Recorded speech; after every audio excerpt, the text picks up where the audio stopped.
This is the Reality Radio Network on Telstar 5 Transponder 5 and on the internet at realityradionetwork.com. Coming up now is Sherry Shriner Live.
Welcome to the show, everybody.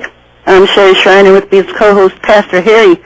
And tonight we're going to talk about Christmas and the true meaning of Christmas. It may not be what you think. It may not be what you expect to hear. But the Lord's truth often isn't what you want to hear, but what you need to hear, because He is all that matters. And we must conform to Him. It's not going to happen the other way around. He isn't going to conform to us. He calls us to conform to Him. Welcome, Pastor Harry. Hi, Sherry. I'm very glad to be here. Hello, everyone, and welcome to our Christmas special. And tonight we're going to talk about what I call the sacred cow of Christianity, and that's Santa Claus. And I thought the best way to start the show off tonight is with a question. And here's a question I pose to myself and to everyone out there who's listening, especially if you're a Christian. If we lie to our children about Santa Claus, why should they believe us about Jesus? Yeah, that's a great question. I mean, Yep. So many kids, when they get older, you'll hear 50% of them say, I wish they had never been lied to. And then the other 50% as parents celebrating Christmas stating there's no harm in it. Right. They think there's no harm in it. People don't realize that when you teach your child that Santa Claus is real and he has these divine qualities of knowing all things and knowing who's good and bad, and he will come with his magic sled and reward the good children and give bad things to the children that were bad, parents don't realize that you have just given your child their very first belief system in something outside of themselves. And they're right, and this belief system is just set up to be shattered like glass. And then for the rest of their life, a child will doubt every word that you say to them. Have you seen this happening, Sherry? Well, when you get down to it about the whole thing with Christmas, is the whole thing is an abomination to the Lord. And so you have people debating on Santa Claus, should we tell our kids or should we not?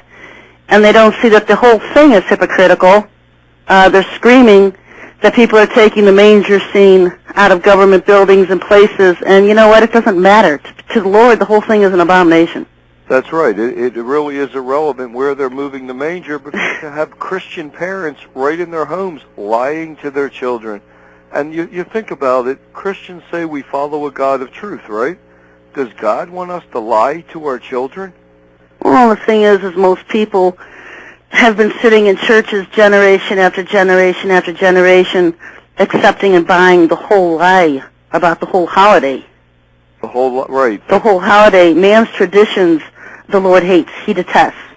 And we're admonished throughout His Word to not adhere to man's traditions. And, the Lord gave me a word this week. I waited for Him several days to give me a word on the show tonight. and about what he thought of Christmas. And this is what this is one of the things he told me about the whole thing, because I'd asked him. I said, so many people are just going to say the Lord knows my heart. They know I'm celebrating his birthday, that it's really about him. And in our house, it's all about Jesus. We don't do Santa, and it's about, celebrating the Lord's birthday. And folks, he doesn't want that. He doesn't want celebrating his birthday. His birthday wasn't even in December. It was in October. How would you like somebody sending you a birthday card 2 months after your birthday? And it's a heathen holiday. It was never even picked up by the early church. In fact, it was never picked up until 350 A.D., during Constantine's era, and the Catholic Church back then, which started the whole thing. But this is what when I spoke to the Lord about it, and the one thing about it is, when you want to say that the Lord knows my heart, he knows we're in error, and he knows you're in sin. Yes, he knows you're in sin. And it's not his fault that we're sitting in error. Clinging to error, clinging to sins, because he has redeemed us from those, has told us how to live, and we've ignored him. We rejected his ways because we don't want to give up the traditions of men. We tend to Christianize paganism. And people today think it's a contest between Jesus' birthday versus Santa Claus, when he hates the entire holiday. It's a tradition of man, and he hates the traditions of men. And so this is what he told me specifically. He said, Christmas is an abomination. My people know their deceptions and stick to them more cohesively than my own word. I have said to the prophets, I hate man's traditions, yet they ignore my prophets. You don't sin a little, you either sin or you don't. And when you ignore my words, it is sin. Be not of this world, or partake thereof, but be ye partakers of me. Many will say, I know their hearts, and will justify their celebrations of paganism, because they are of the world. Come out of this world, come unto me. My yoke is easy, and my burden is light.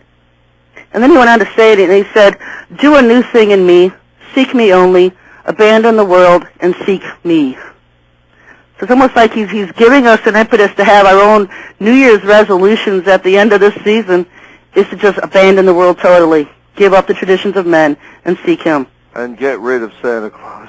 Yeah, it's the entire holiday is a fiasco, from beginning and end to it. A lot of people want to worship the Lord, celebrate his birthday, and the problem with that being is that the original Israelites and the early church, you can't just say, oh, it's just the Jews. No, the entire church itself, to them, the traditions of man were heathen. They were pagan. They didn't partake in them. That's very true. And the worship of a deity on a Sunday was always a pagan holiday, and that's Mithra Day. So Christians are really worshiping Jesus on the day of a pagan Roman cult god. Yeah, it was the highest day of the year. There was two different festivities being worshipped on that day. It was the god of Saturn, the god of harvest, that was being worshipped by the Romans. And then it was also being worshipped as Mithras, the sun god. It was his birthday. That's right. And for 300 years, Christians would look at the Sunday worship of the pagan gods as something terrible. And then suddenly, when Constantine created the Roman Catholic Church, he made December 25th the birthday of Jesus. Yep. And the Christians followed it ever since. Most of the churches today are modeled after Mithraism, and I have an article on my website about the church and the last days deceptions, and about the church being so dominant with Mithraism today.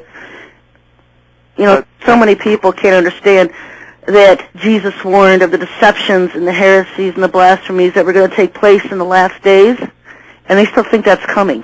They can't understand that we're living in them now. We're drowning in them. Well, they don't want to see that. They just want to see what they want to see. Everybody's got this thing hanging over their head that the last generation of believers was just going to be so much more in tune with the Lord than the first generation. And I've always known, and I went back into the early roots of Christianity, because if you want to know the truth about how it is we're supposed to be worshiping today, go back to the early church. The best examples we have are the apostles and the early church. That's right, Peter, James, and John in the first church in Jerusalem. Exactly. What day did they worship God? On Saturday, on the Sabbath. Yep. And they ignored the Sunday worship of the pagan sun gods, and you don't see Peter and James and John promoting Santa Claus. A lot of people